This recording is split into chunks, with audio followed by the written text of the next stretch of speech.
It's not a game, it's a rich thing.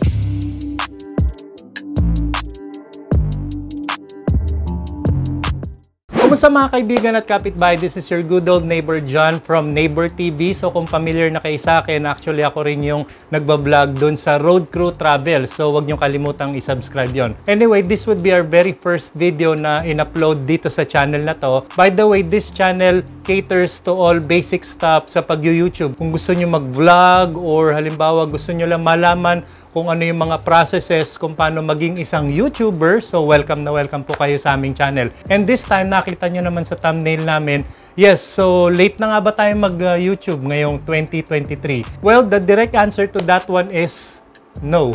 O diba, nag-exist pa naman ang YouTube. Nagkaroon lang ng trending sa Facebook dahil nandun yung kitaan nila. Kasi nakita naman natin mga kaibigan at mga kapitbahay, so, tawagan na lang natin mga kapitbayan na po.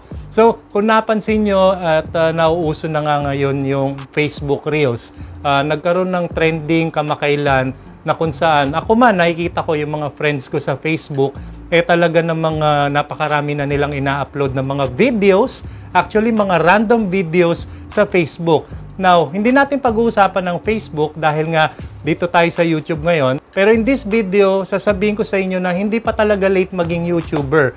Nagkaroon lang ng trending sa ka-competition ni YouTube. Pero back in 2019, actually nagkaroon din ng hype ang YouTube. Kagaya ng Facebook ngayon, noong 2019 bago mag-pandemya, is ang dami talagang mga nag-YouTube nung panahon na yon.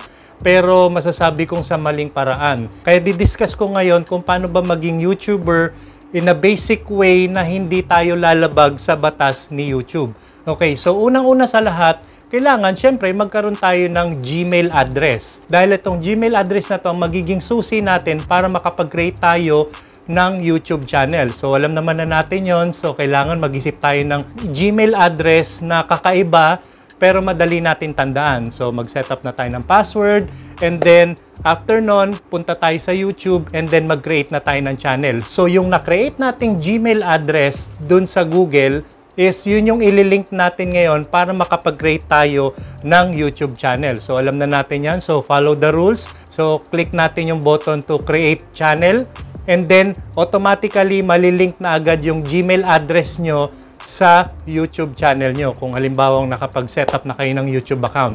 And then the rest, alam nyo na yung process nun, susundan nyo na lang. So kung gusto nyo malaman yung detailed information kung paano mag-create ng YouTube channel, so stay tuned dito sa channel na to at i-discuss natin yan sa mga susunod pang araw, God willing. So kung halimbawa nakapag-setup na kayo ng YouTube channel, so unang-una natin gawin is mag-isip tayo ng niche. So ano ba ang ibig sabihin ng niche? So kung titingnan natin kay Google, ang definition ng niche is a comfortable or suitable position in life or employment.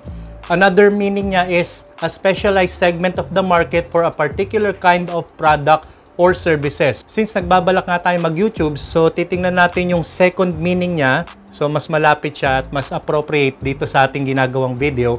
So specialized segment or market. So ibig sabihin nito, mag-isip tayo ng mga topic na magta-target ng certain community or certain people na magkaka-interest sa ating video. So halimbawa, para hindi na tayo maguluhan, umpisa pa lang ng paggawa ng video natin sa ating channel is dapat alam na natin kung ano yung ating niche. Okay, so kung halimbawa mahilig tayo sa pagluluto, pwede tayong mag-upload ng mga videos about cooking. Kung halimbawa naman music, so pwede tayong mag-upload ng mga guitar lessons or piano lessons or whatever musical instrument na kayang-kaya natin na ma-share sa ating community, lalong-lalo na sa mga mahihilig sa musika. And then, kung halimbawa naman, mahilig kayo sa travel, so syempre mag-feature kayo ng mga lugar na talaga namang interesting at magandang puntahan. Pero kung halimbawa, hindi pa kayo decided or hindi nyo pa alam kung ano talaga yung niche na nararapat sa inyong channel, pwedeng-pwede pa naman kayo mag-upload ng mga random videos sa inyong channel. Kung halimbawa, nag-upload ka ng music, since mahilig ka sa music, and then mahilig ka rin magluto, and then medyo mahilig ka rin sa mga tech vlog, halimbawa techie ka, na pwede ka mag-features ng mga cellphones or mga bagong gadgets ngayong 2023, pwede yan. So kung halimbawa random videos ang in-upload mo, so tingnan mo sa mga videos na in-upload mo na yun kung alin yung makaka-capture ng mas maraming viewers. So ibig sabihin, halimbawa nakapag-upload ka na ng 3 videos. So merong cooking, may music at meron pang tech vlog. So sa mga videos na yon, malalaman mo na or magigauge mo na kung alin doon ang mas interesadong panoorin ng mga tao.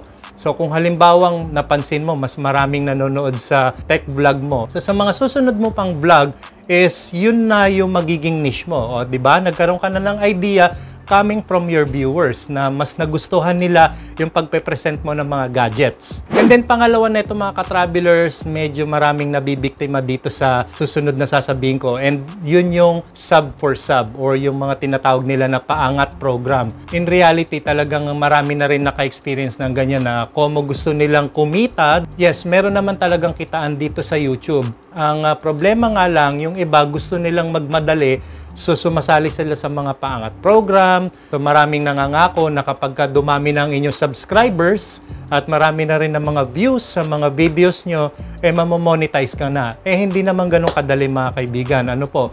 Kung tutuusin, hindi naman ganun kalaki ang kitaan ngayon sa YouTube. Lalong-lalo na, nagkaroon nga ng hype ito noong 2019 at talaga namang nasaturate ang YouTube dahil marami nagpasukan ng mga YouTuber at yung ilan nga dito nasa maling paraan. Ang iniisip agad nila is kumita.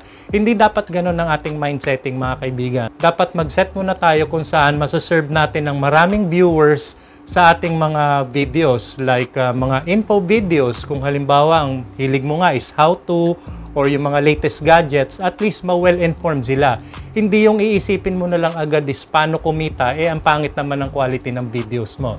O, di ba? So, dapat isipin muna natin kung paano natin masaserve ang mas nakakarami, ang mga netizens, mga viewers natin. Matulungan natin sila on a certain stuff. Kung halimbawa, paano magkumpuni ng masirang gadgets or cellphone. So sa ganung paraan, mas lalong magkaka-interes ang mga viewers mo na manood sa inyo, lalong-lalo na kung detalyado ka mag-feature sa video mo. So susunod na nun, kapag dumadami ng subscriber mo, mag-grow na ang iyong channel. At the end of the day, syempre, bibigyan ka rin ni YouTube ng incentive dun sa mga pinaghirapan mo mga videos. Good job! So napakadali lang naman. In fact, para sa akin, masasabi kong mas mahirap pa nga ang mga requirements na kinakailangan kay Facebook as compared kay YouTube. Kasi sa akin, parang nalilito pa nga ako kung paano ba talaga yung proseso sa Facebook para kumita. Pero para sa akin, stick muna ako sa YouTube. Dahil dito sa YouTube, napakadali lang naman ng mga requirements. Kung talagang ang gusto mo is mag-grow at magkaroon ng income dito sa YouTube, first and foremost, ang kakailanganin mo is 1,000 subscribers at syempre 4,000 public watch hours for the past 365 days. So kapag ka na-meet mo na yung requirements na yon ni YouTube, syempre, hindi naman agad-agad kikita ka. Merong certain point na kung saan kailangan mo munang pagsikapan na makapag-upload, na mag-upload ng maraming videos. And then to a certain point, kapag ka na-reach mo na yung tinatawag nila na threshold na $100, doon ka palang kikita sa iyong YouTube channel. So, kumbaga, ang pinaka-point lang dito is tiyaga-tiyaga lang mga kaibigan at malaman natin yung mga basic rules and regulations ni YouTube and we will never go wrong. Nice. At yung pang maiksing vlog na na-present ko sa inyo mga kaibigan at kapitbahay. Kung gusto nyo pa ng mga ganitong klase ng video, so stay tuned lang at abang-abang kayo. Maraming salamat at God bless.